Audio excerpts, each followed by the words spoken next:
Welcome back to the Luminare method with Thom and Allie. As promised, we are back this time with questions and answers from our clients and friends and social media people. So Allie, what were the first question that you wanted to address? I know we have a list here. We do have a list. So this first one's for you, Thom. Okay. What even are peptides and how are they different from hormones and other supplements? Okay, so that's a pretty, that's got a lot of, there's a lot of direction with that question. So peptides. We could break it down. What's a peptide? A peptide is a string of amino acids. What's an amino acid? Amino acid is a building block of proteins. So think of it like a necklace, like beads. I don't know why I couldn't come up with the word beads. A single piece of that would be an amino acid. Say you had 10 of those, now that's a peptide. Say you have 10 of those, now you have a protein. Oftentimes proteins are folded in and back on themselves to make up a three-dimensional type molecule that your body then uses. So peptides are most often used in your body as a messenger. So when we take them exogenously, something that we're injecting. What's exogenously? Something that we are introducing into our bodies from outside, Thank you. hence exogenous, then it then tells our bodies we need to perform this function. And the peptide itself, that string of amino acids, is the messenger. It's the thing that goes into your body and says, here's what you're doing. Or what you should be doing. What you should be doing. Sometimes supplements can be a lot of different things. Oftentimes they're just things that support your body in its own production of those amino acids or of those peptides or of those hormones. But a supplement functions largely different because it's something that your body then has to process in order to use it for that function. Hormones oftentimes represent the end goal, whereas a peptide is usually the messenger. Hormones oftentimes are the function. So, for example, we'll talk later about sermorelin. Sermorelin is a peptide that we use in the treatment of growth hormone. And the peptide itself is the messenger. It goes to your pituitary gland and then tells your pituitary gland to secrete growth hormone.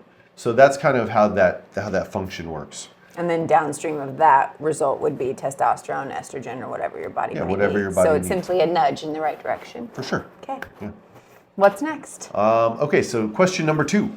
Why are peptides suddenly everywhere, and why didn't we hear anything about them 10 years ago? Okay, peptides actually aren't new. A really simple example of a peptide is insulin. We've known about insulin and used it safely in medicine for decades. What is new is our accessibility and access to education. What we understand about peptides now is that they work on multiple different pathways, and we can use them for things like recovery, sleep, brain fog, and so much more. This is about how the body handles stress as aging and how we can combat that a little bit. So we're not inventing something new here. We're just getting better at working with what the body already knows how to do. The challenge here is that social media got a hold of it before medicine could explain it to everybody. Fair. Okay, Thom, this one's for you. Okay. Are peptides a replacement for hormone therapy? Are they something totally different?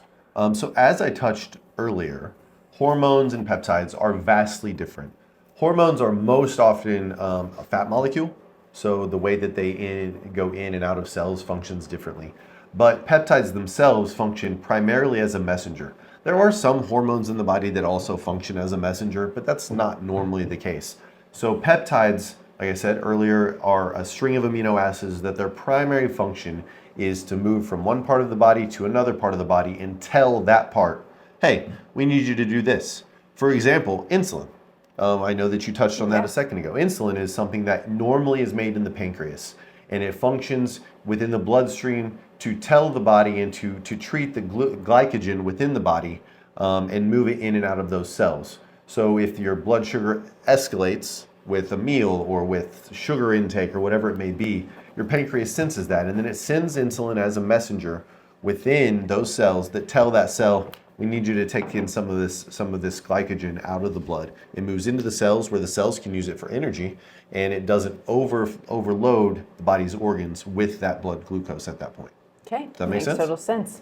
Okay. It's also like hormones are synthetically returned, like when you're talking about hormone replacement therapy. It's like a true synthetic version, right? Whereas peptides are gonna ask the body to do the work. What do you mean by that? Just curious. Like everything you said, so growth hormone stimulation, right? So the peptide's messaging to the center that the pituitary needs to make the growth hormone, so that the downstream effect of that is whatever hormone the body needs, instead of synthetically just giving the hormone back. Correct. Yeah. Whereas a lot of times, like you had alluded to, like if we were to do hormone replacement specifically, testosterone is a good option. When you're taking in testosterone at a level that's above what you would normally make, your body recognizes that as excess and says, okay, I don't actually need to make any of that. So it just kind of stops doing what its primary function would be.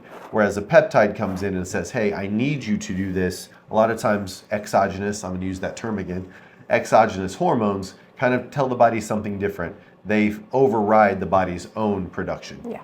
So. Okay. All right, so question number 5. Who actually benefits from peptides and who probably doesn't need them? Okay, peptides tend to benefit people who just feel a little bit off, but there's nothing they can truly pinpoint. Lab work isn't super off, anything like that. They're just complaining of things like low energy, poor sleep, maybe some brain fog, maybe some low libido. They just feel like their body isn't responding like the way it used to. So it's especially helpful for people who think they're doing all the right things, right? They've locked in their nutrition, they're moving their body consistently, they're trying to be more healthy overall, and they just feel like they're meeting some sort of wall. Peptides are not a quick fix, and that's really important. They don't replace healthy habits. They don't replace sleep, nutrition, movement, consistency, or anything else. They're really good at supporting your body, but the body has to be primed as a good foundation for that peptide. So like, for example, like BPC 157, that's a peptide that we have in a couple of our stacks and something that I like a lot.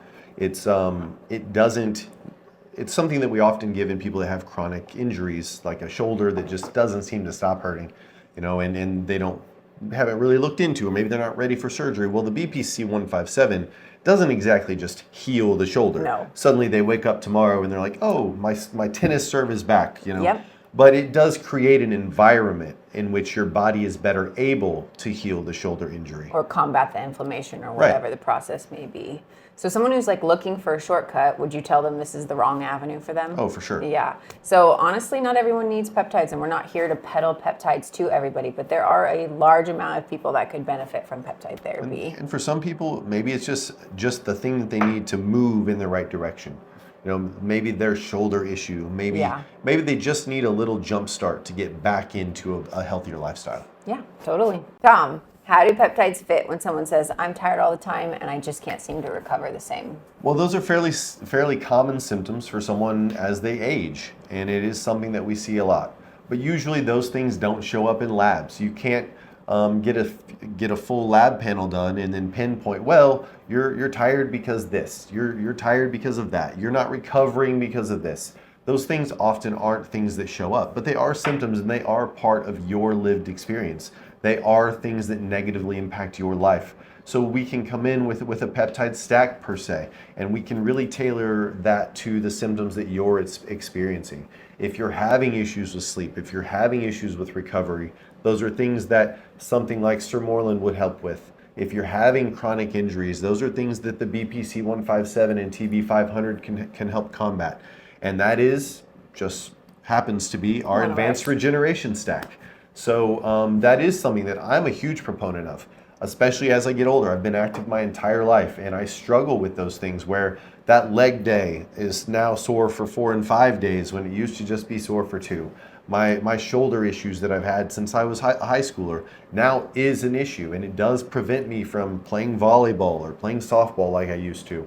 Those are things that I'm not ready to give up. So I need something, a peptide stack, to help me move in the right direction, get that mobility back, and live a better life, really for as long as I'm alive. Yeah. Right? I'm going to make a little caveat on that because I had an interesting conversation with a female the other day. We were talking about how she went to her doctor complaining of some of these things like sleep, inappropriate sleep, irritability related either to sleep or just like some mood changes, and she got a full panel of labs, and their response to her was, well, all of your labs are normal.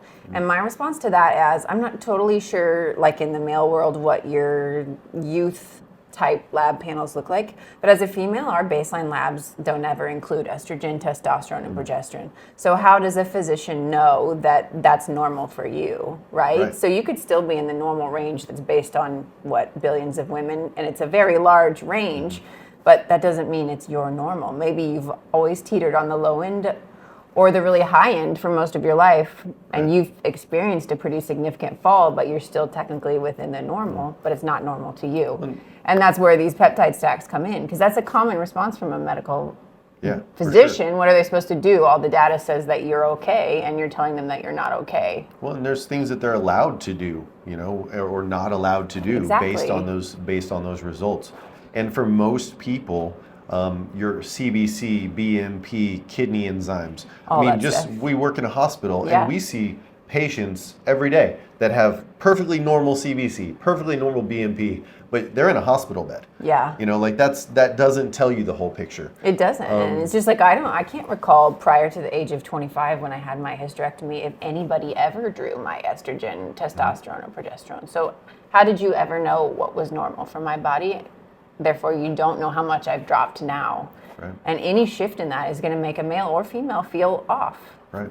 There's another good place to go with that is thyroid. Yeah. There's a lot of thyroid disorders that you have a normal TSH, or a normal free T4, normal T3. All of those things look normal on your blood work, but you don't feel right. You're having symptoms of low thyroid. Or you're intolerant of gluten or... Right. Yeah. So, yeah. Totally. Agreed. Question 6.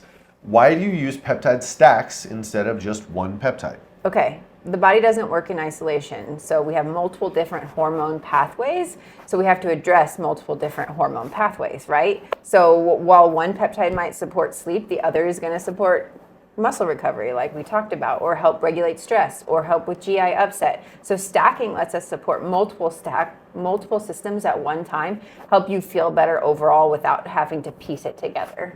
And a lot of times the various peptides will play into each other. For example, I know I've touched on BPC 157 earlier. It actually causes an upregulation of growth hormone receptors within ligament or tendons that could be damaged, thus playing into the sermorelin. That's going to work able more to appropriately. upregulate your growth hormone. Yeah. So if you have more growth hormone receptors in that injured tissue, and you're also increasing your growth hormone, then you can actually increase the benefit of that. Also, I think we'll see, and something that we've seen, I think something that most people experience is whenever you have an inflammatory response within your body, most functions of your body aren't functioning the way that they should. So if you have something that can decrease systemic inflammation, that also will benefit most other body processes.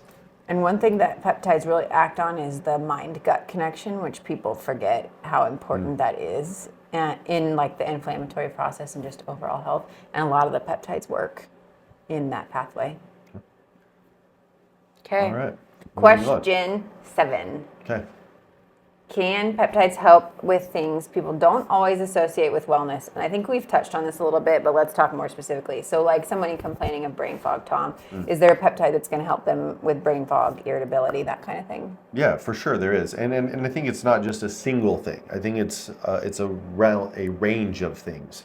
A lot of times as we get older, like our growth hormone dips, we have that systemic inflammation that creeps up. I think that when sleep improves, then our cortisol levels drop, which helps decrease systemic inflammation. I think when mood and mental clarity have been affected by dysregulation, then when you are able to re-regulate those things, you often can see those symptoms resolve. Yeah, totally. I think also in an environment where people's response is, well, you just need to be less stressed.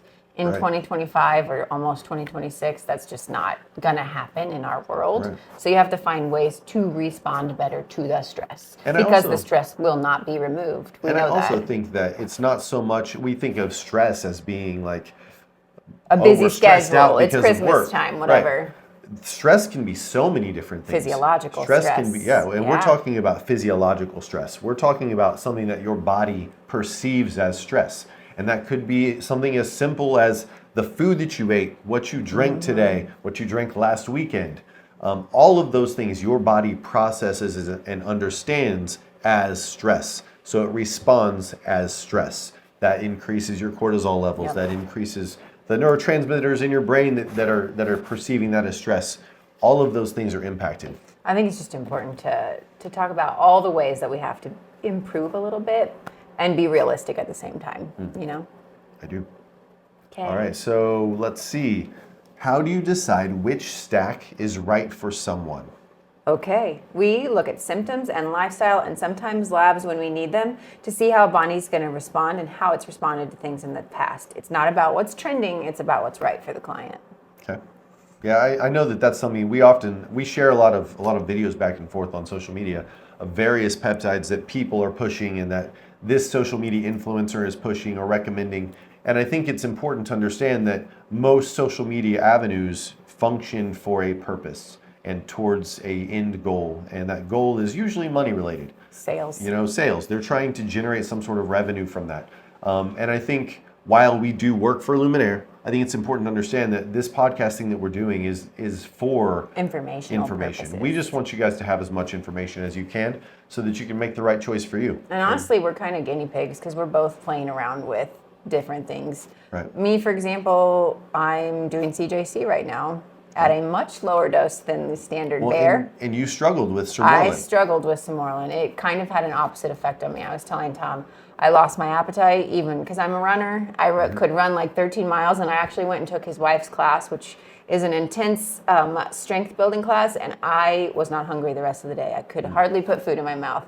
And then I couldn't sleep, which is the opposite of what that one is supposed to do.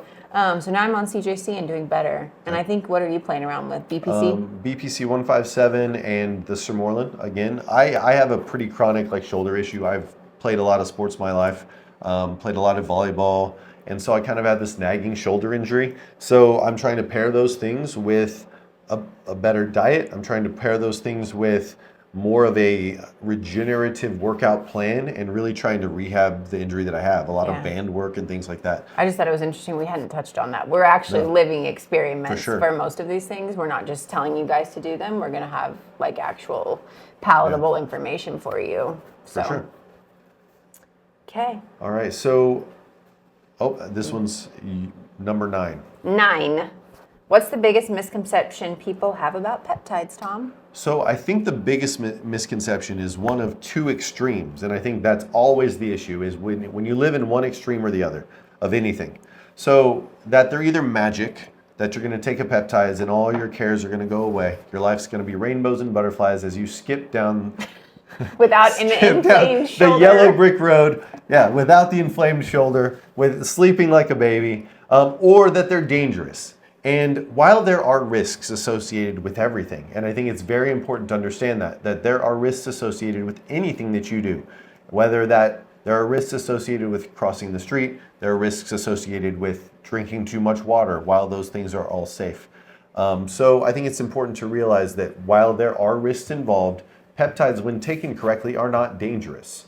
They work as a way of nudging your body to function the way it's meant to function.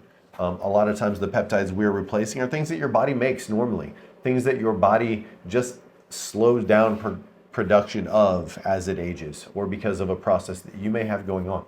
That being said, Luminare is a little bit different because we're not going to have peptides available on our website where you just click buy because you want to try it. We want to know your history because there are some medical history disqualifiers for peptides, but the thing that makes us different is we know that, and we're not going to let you have that peptide if it's not right for you. Yeah, and I think something that we touched on earlier, this is the life that we live, and we do care about you living your best life as well. It's important to understand that while we want to sell things, it's not more important to us that we do not want to increase your cancer risk or your cardiovascular. We want to be the opposite of that. Right.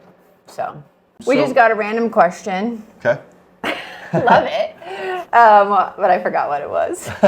Brain fog. So there was, she brought up the idea of people where you can just purchase peptides online, and why that's not advisable to most people. Because a lot of stuff on TikTok is like these bros on TikTok that are just selling it, and they're like, buy it, link in my bio. Link in my bio kind of businesses. Kind So, of businesses. one, we know exactly where these peptides are coming from. We work with a reputable pharmacy that is a 503A, which you can look that up, but it means that they can distribute these peptides, but they're also held to a higher standard of what is in these peptides. And while a lot of peptides are not FDA approved for the things that they're treating necessarily, a 503A pharmacy is FDA, does have to follow the FDA guidelines and is FDA regulated, which is something that is important in this scope. And we as Luminare operate under the complementary and alternative medicine standards. So there's not a black and white standard for peptides because it doesn't exist in the medical world. Like the Board of Healing Arts, which is the medicine board, they're not monitoring peptides. The FDA is monitoring them.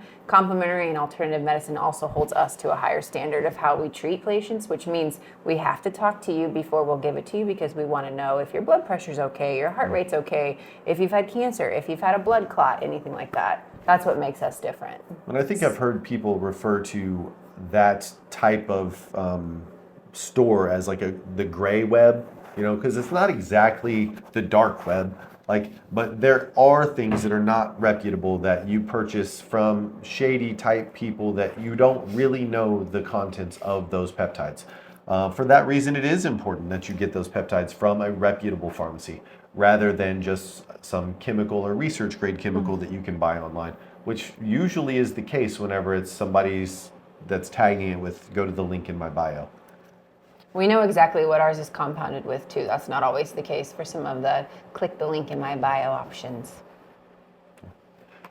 All right, so then I think the last question we have here, if someone is curious but hesitant, what would be the safest way? You know, we just talked about risks. Okay. So let's say like I am curious, but I don't really want to just jump in both feet. What is the safest way to explore peptides? Well, I would hope by now that you've discovered Thom and I are pretty approachable and that we're pretty honest about what we experience with these things, our education and background, what we've done up to this point to get all of our stuff set up. So honestly, just come talk to us, ask questions. Just because you're coming to talk to us does not mean we're going to force you out the door with peptides. I forgot what I was going to say. We want you to use the tools correctly, and if the tool isn't right for you, we're not going to give it to you. Okay, I think that's a good way to put that. So set up an appointment with us. Like I said, here in January, we're going to have peptide stacks releasing with specials and deals throughout the month. So keep an eye on our socials and just drop in. Give us a call. Yeah. Shoot us a message DM on, either of us. on Instagram. Yeah. We want to be on your team. We want to help you. Yeah. So. We can also do virtual appointments too. Right. If you don't feel confident coming in just yet, we can set up a virtual call. Yeah. Yay. Okay. All right. Okay. So I do think it's important to bring up that, you know, we're not here to try to convince anyone. We're not trying to sell you on peptides. We just want to explain what we see every day and let people decide from an informed place what's best for them. And, you know, if you do decide that something like this is best for you, then just reach out. And I need to stop saying I said it a lot there. Take a shot for every time Thom says but a shot of water, not alcohol. That's right. On today's episode, we're not here to convince anyone. We're just here to give you the information and help you decide. And let people make their own decision from an informed place. So, as always, this is the Luminare Method. See you next time. Okay.